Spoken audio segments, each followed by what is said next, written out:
Hi, thanks for joining me in another video. Nissan has paved the way for electric vehicles dating back to 1947 with the Tama and more recently in 2010 with the Leaf.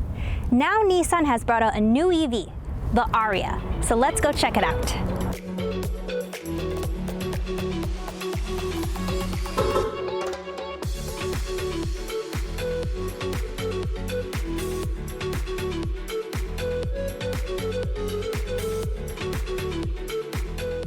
The Nissan ARIYA has options. Well, quite a few, so it may be a little confusing, but they do seem to have every trim and option readily available with stats. The ARIYA starts at $43,190 MSRP for their base model called the Engage front-wheel drive, and goes up to $60,190 for the Platinum Plus E-Force all-wheel drive. The estimated range starts at 205 and goes up to 304 miles depending on the trim and motor configuration you pick. What we have today is the Venture Plus front-wheel drive, which gets the full 304 miles and outputs 238 horsepower. If you're planning to go for the less costly model, the Engage front-wheel drive, then you're looking at only 216 miles of range, which is rather low. It's probably not worth upgrading it to the all-wheel drive unless you really need that extra traction, as you'll only get 205 miles. Alright, let's explore its design. When I first saw the ARIYA in person at the LA Auto Show in 2021, it drew my attention. I think the sunrise copper pearl paint really caught my eye. The design is modern and simple. In 2022, we got to experience a ride in one and saw this beach-themed ARIYA with wood paneling. It's safe to say I've been following this car for a while. The lines and curves flow well across the front and the body. The front has sharp headlights and these light blades piercing down. Noticeably, there's a large curved panel in the center, as this doesn't need a traditional grille for air intake. The panel also incorporates small designs across it and features an illuminated Nissan emblem. Equipped on our car are the 19-inch wheels with aero wheel covers.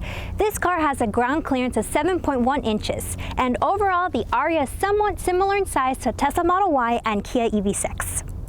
Moving on to the rear, we see the sharp brake lights, and in the center here we have the word Nissan spelled out instead of their traditional Nissan emblem. While we're back here, let's see our storage, and unfortunately for lower trims we don't get the powered liftgate. So let's open this up. Back here there's 22.8 cubic feet of cargo capacity, and with the rear seats down it goes up to 59.7 cubic feet. When you fold the seats down, you don't get a nice leveled floor. It's lower here than the back of the seats. I'd show the front storage, but the ARIYA doesn't have a frunk. But you do get a nice view of everything under the hood. Alright, let's hop inside.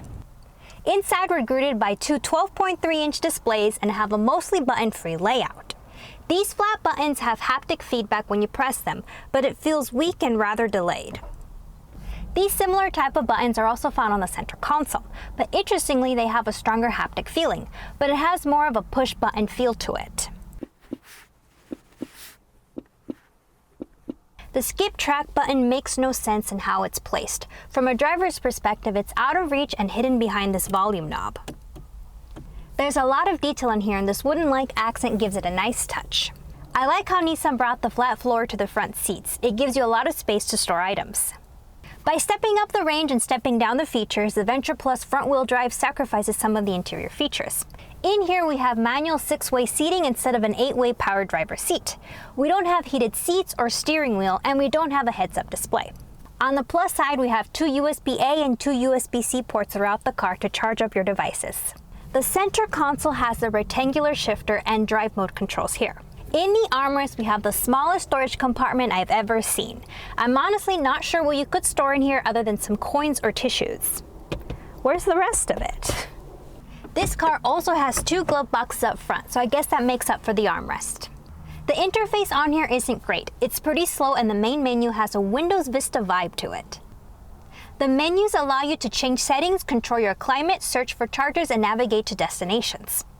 Of course, if you're not a fan of the built-in Nissan interface, you can always use Android Auto or Apple CarPlay instead. One thing to note is that the ARIYA supports wireless Apple CarPlay, but only supports wired Android Auto. There's seating for 5, and we have some room to work with the flat floor. The front is roomier than the back, but nevertheless, 2 adults would fit comfortably back here. Starting off our drive with the push of a button.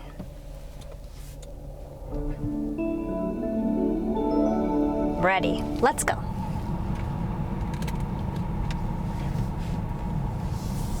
We have 3 driving modes: Sport, Standard, and Eco. Ugh. So for starters, there isn't a true one-pedal driving experience in this car.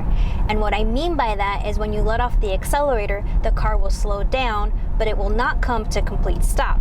Instead, it'll continue coasting around 5 miles per hour, and you have to step on the brake pedal to actually come to complete stop. For a true one-pedal driving experience, when you let off the accelerator, the car will come to a complete stop on its own. In fact, Nissan did have this with e-pedal, but then they replaced it with e-step. How rude. The seats have ample room, but they're not the most comfortable. I wish I could upgrade my seat to get that lumbar support. Anyway, the cabin is decently quiet and it rides smooth over bumps. The ARIYA leans into a more comfort and relaxing drive. It also has a gradual acceleration, but it's not harsh to where your head whips back. This car has safety features like blind spot warning and Pro Pilot Assist with NaviLink, and that means that this includes things like keeping your car centered in the lane, keeping a distance between you and the car in front of you, and going the speed limit based on the speed limit posted. You have a clear view with your backup camera to help you in parking spots. But maneuvering this car in tight spots is not the easiest. If you crave excitement behind the wheel, then the Nissan ARIYA is not your ticket to thrills. However, if you want a more serene and effortless journey, then the ARIYA may be one of your options. The ARIYA is definitely an improvement over what we had with the Leaf. CHAdeMO isn't here, and we've got CCS. Hopefully it doesn't take Nissan another 10 years to give up on CCS and officially move to NACS, though they are expected to follow the same schedule as the other automakers. With the ARIYA, you'll get 2 powertrain options, the single front-wheel drive motor or the dual e-force all-wheel drive configuration. Both options get you an externally excited synchronous motors capable of 160 kilowatt output for the single configuration or up to 290 kilowatts for the dual motor configuration. This vehicle is pretty efficient too, getting 103 miles per gallon equivalent. That's decent for a vehicle of this size. All ARIYA trims feature a 7.2 kilowatt onboard charger, which seems appropriate for a battery of this size. Battery capacity in these models is pretty decent, with 2 options of 66 or 91 kilowatt hours in size. These battery packs also feature liquid cooling, and I don't normally bring that up because it's a standard feature these days, but believe it or not, the Nissan Leaf that sold today still has an air-cooled battery. So thanks Nissan for finally catching up. Hopefully having an active cooling system will lead to a better charging curve, though it doesn't look like we have an option to precondition before we charge. Nissan states that this car will be able to do up to 130 kilowatts of charging. That's still a bit slower than I'd like to see, but it's over 2 times the rate of what they offered before. Unfortunately, we weren't able to do a range test due to our mileage limitation.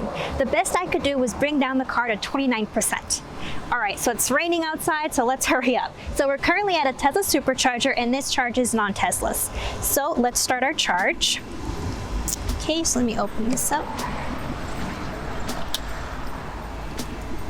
Okay, charge here, and we're at 4C.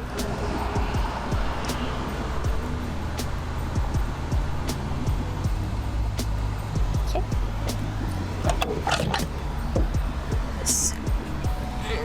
All right. All right, am I plugged in? Okay, waiting for it to charge. Okay. There we go, so it's starting to charge. Very good, let's go sit inside.